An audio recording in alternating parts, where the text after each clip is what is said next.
नांदेड जिल्ह्यातील 10 नगरपालिका आणि एका नगरपंचायतीसाठी मतदानाची प्रक्रिया पार पडली आणि आता 21 डिसेंबर रोजी या सर्व 10 नगरपालिका आणि एका नगरपंचायतीसाठी मतमोजणी होणार आहे।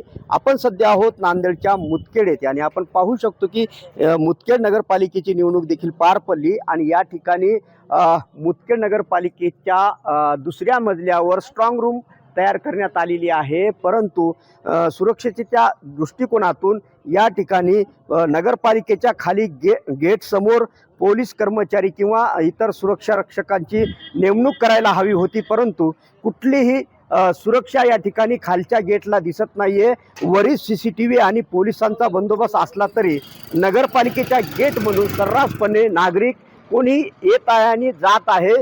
एकंदरीत पाहिलं तर मुदखेड नगरपालिका हे राजकीय दृष्ट्या महत्त्वाची नगरपालिका मानली जात आहे। अशोक चव्हाणांचा गड म्हणून मुदखेड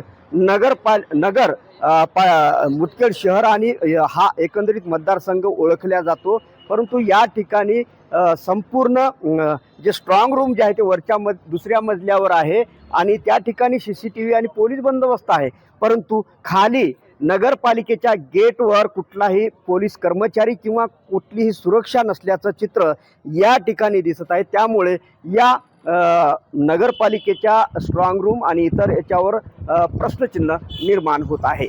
संजय सूर्यवंशी, साम TV न्यूज, मुदखेड, नांदेड। देश विदेशातील प्रत्येक घडामोडींचे लाईव्ह अपडेट मिळवण्यासाठी आता साम टीव्हीच्या सर्व सोशल मीडिया प्लॅटफॉर्मला लाईक, फॉलो आणि सबस्क्राईब करा। तसंच सर्व नोटिफिकेशनसाठी बेल आयकॉन प्रेस करायला विसरू नका।